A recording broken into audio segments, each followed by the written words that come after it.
Hello, welcome to week 14 of practicing Stoicism.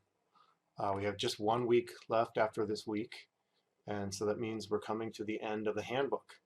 Today we'll be talking about remarks 49, 50, and 51, which includes one of my favorites, 51. We'll wait until we get there. Okay, first 49. This is an interesting remark because, among other things, Epictetus draws a distinction between interpretation of a text and action in a person's life. He starts by talking about maybe an example of what we might call improper pride. He mentions a case where somebody might exhibit pride in their ability to understand and explain Chrysippus's books. Chrysippus was a famous Stoic philosopher, one of the founders of Stoicism, and somebody that Epictetus mentions quite a bit in his discourses. So what's wrong with taking pride in being able to interpret someone's books?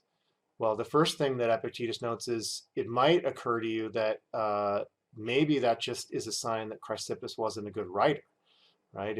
Maybe if he'd written more clearly, it wouldn't be so hard to interpret him, and then there wouldn't be anything to be especially proud of. But what he also is going to indicate later in the remark is the worry that a person might lose sight of why maybe we read Chrysippus or Epictetus or Seneca or Marcus Aurelius's writings. It's not just to understand them and be able to explain them, it's something else. So what he says initially is, well, what is it that we really are after? He says, I want to understand nature and follow its lead, right? I want that to inform how I live my life. But I don't know how to do that. So I look around, I ask, is there somebody who can help me understand nature, right? Is there somebody who can help me to live a better life? And the answer that I get maybe is Chrysippus. So Epictetus says, okay, so then I go and I read what Chrysippus has to say. But then I have trouble understanding him. So now I need to find somebody to help me understand and explain his text. So Chrysippus is somebody who is interpreting nature, right? Explaining answers to my questions about how to live, but then I have trouble understanding his answers. So now I need somebody to help me interpret the interpreter of nature, okay?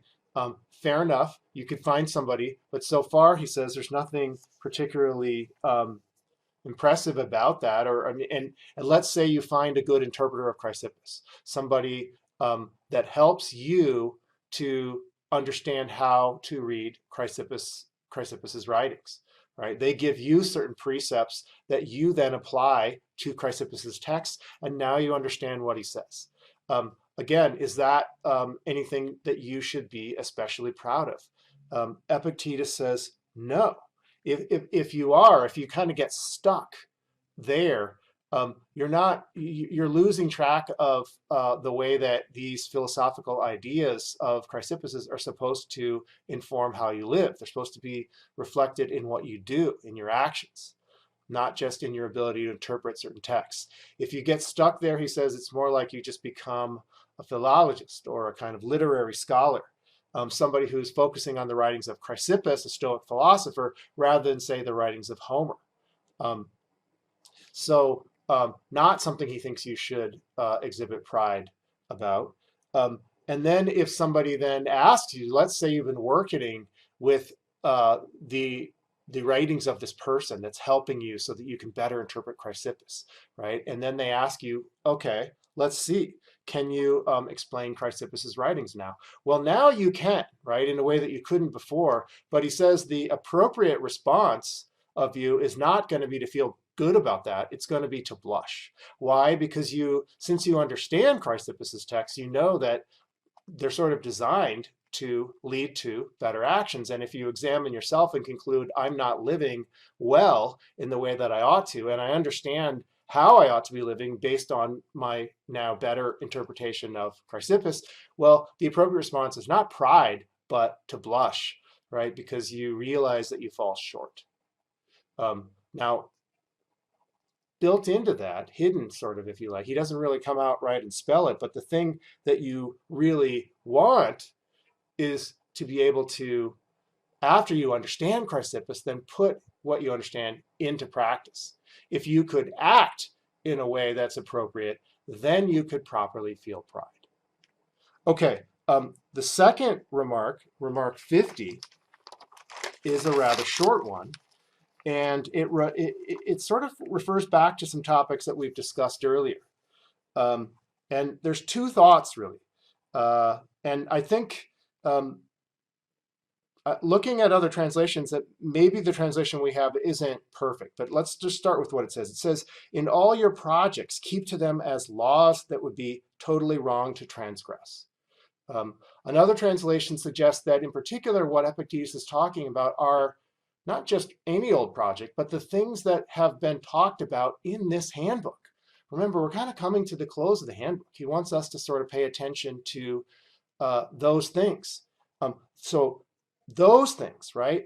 The things that we've been talking about, the things that maybe you've even agreed to, he says, keep to those as if they were laws, right? That it would be wrong to transgress or even sacrilegious, right? So sort of think of these things as a part of your God-given task. And when you're doing those things, right, trying to lead the Stoic life that you've been maybe practicing or that you've been thinking about trying to do, he says, of course, there are going to be people who might say things about you, right? But ignore that. Don't worry about it, right? He says, those things don't belong to you, right? So there's a contrast here between things that belong to you, right? The choices you make, the actions that are based on those choices, the kind of life you lead, and those things that don't belong to you, which are going to include people not understanding you or saying things about you, right? Especially people maybe who just are still leading a non-philosophical life. Okay, so, and that sort of prepares the way for 51, which, as I said, is one of my favorite remarks in the whole handbook, right? It's a kind of a call to action, right? It's a sort of, there's a nice motivational element to it. He's sort of saying, look, all right, you've thought through this, you've considered some Stoic ideas, you've got the basic principles. Why haven't you kind of gotten going? Why aren't you leading this life, right? How long are you going to continue to delay, right? Either thinking yourself worthy of the best, right? Like, are you worthy of this life? And I think the implication is supposed to be, yes, you are, but maybe he thinks you're hesitating because you don't yet think that about yourself. So he's trying to be encouraging. And also, how long are you going to delay making reason the decisive principle in everything, right? How long until you're going to try to live your life the way that the Stoics suggest you should, right? What's been happening? He says, look, and even just, you can think about this as just what you've read in the handbook. You have received, he says, the principles that you ought to endorse, and you have endorsed them, right? So he's assuming that you're sort of committed. You agree. You want to be leading this kind of life, and yet you still aren't, right? So what's holding you back? Maybe you think you still need a certain kind of teacher, right? Somebody who, as he puts it, you could transfer the correction of yourself to that person, right? But that is the sign of a more immature person, maybe somebody who more like a child or a young boy who needs to be formed in a way that he says, you don't, right? Each one of us, the readers of this handbook, he says, are grown adults, right? It's time for us to sort of take ourselves in hand, to sort of take care, to look after ourselves, to sort of be our own teachers, right? Our own trainers, right? Well, what happens if you don't do that? The worry is at some point you will become set in your ways, right? Your life will get fixed. You'll end up leading a more ordinary kind of life, right? If you're negligent, he says, or lazy, or procrastinating, right? Always putting things off till the day after tomorrow. What will happen is not only will you fail to see that you're not making any progress, but you'll spend your entire life as an ordinary person and then you'll die, right? So that's the danger, right? And he's trying to sort of alert us to that. And he's saying, look, now's the time, right? Right now, think of yourself as worthy to live this life, to live as a grown person, right? Who's making progress, right? Somebody who takes your view of what's best and makes that the rule that you govern your life by, that you never transgress, right? So let's do it, he says. And of course, as we should know by now, in trying to do that, we are going to sometimes encounter difficulties, right? Things that come along that are painful, right? That might make us want to stop, or things that are pleasant, right? That might distract us or sort of get us off track, right? Things that are popular or unpopular, right? Rather than what are right, the things that we consider to be best, right? All of these things could interfere with our ability to lead this life. What are you supposed to do? He says, keep in mind that now is the contest, right? You're being tested. You got to challenge yourself, right? Now are the Olympic Games, right? You can't put it off any longer, right? You've been training, or you've been thinking about training. Now you got to get down to it, right? You've been reading about doing this, but now start living it, right? So here he's sort of comparing being an Olympic athlete to being a philosophy student or a philosopher, right? Somebody who loves wisdom. Get going, do it. No time like the present. Stop putting it off. Don't delay anymore. No more procrastinating, right? And he says, look, this matters, right? It's got to happen now. Every day matters. Every action matters, right? There's an urgency and there's an importance to everything you do going forward.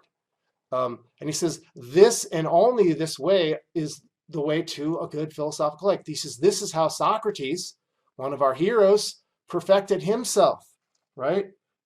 By attending to nothing except reason in everything he encountered. Okay, so we should try to do that. Try to be like Socrates, right? He says, even though you are not yet Socrates, you ought to live as someone who wants to be a Socrates, right? Try to be like Socrates. Try to sort of set reason to be your guide. Try to follow these things. Try to keep in mind that the contest is now and that you're worthy of taking part in the contest. And if so, then you're on your way to being a philosophy student and someday maybe a philosopher proper. Okay, that's it for today. One more week. See you then.